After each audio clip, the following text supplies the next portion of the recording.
Hey, my name is David, and in this video I'm going to show you how you can add your domain to your funnel or website. Alright, let's get started. So first off, click on settings, then go to domains. Next up, click on add domain, then type in the name of your domain that you already purchased. I'm typing my example domain for now, and I would always leave this toggle on, then click on continue. Now click on authorize domain. Then you will get connected to Squarespace or wherever you purchased your domain. Then just simply click on authorize and it will automatically create the DNS settings that you need so your site can get live. If for any reason it doesn't take you to the automated DNS authorization, you can also add the DNS settings manually. Here's how. First off, you want to go to settings, then scroll down until you can see domains.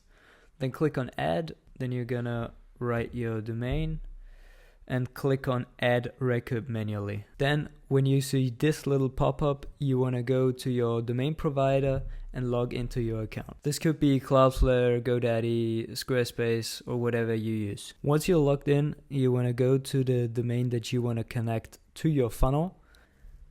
Then search for the DNS settings, and then you will see a similar page like this. The next step is pretty simple. You want to click on add a record, you select a type, you copy the host, you're going to copy it in the name section here, then go back to your GHL page. You're gonna copy paste the required value, go back to your DNS settings, and then you're gonna paste it in the IPv4 address. Then you toggle this button off and then click on save. I obviously can't save the record now because the record already exists. So for the second record, you want to do the exact same thing. You're going to click on add record, you're gonna select CNAME type, go back to your funnel, click on copy the host, you paste it in here where the name is, then you go back to your GHL funnel, gonna paste the required value, gonna paste it in the target, you're gonna toggle the proxy status off, click on save, same thing for the CNAME record, and that's it. That's how you can add your DNS settings manually to your domain provider. Alright,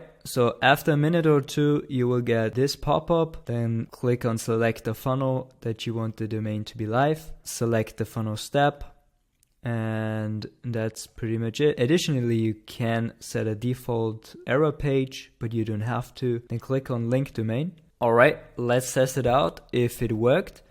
And there you go. The page is live, and that's how you can link your domain to a funnel in GHL. Now, if you want to change the URL slugs or something like that, just go on sites, go to the funnel that you want, and you can change it here. Just change the URL step to whatever, like homepage. Click on update step. If you enjoyed this video, please leave a like and comment down below which GHL tutorial I should do next. Also, check out the links down below where you can get your 14-day free trial for GoHighLevel. And if you want to save time and make more money with a customized funnel system for your brand, we also provide 100% done for you funnel services.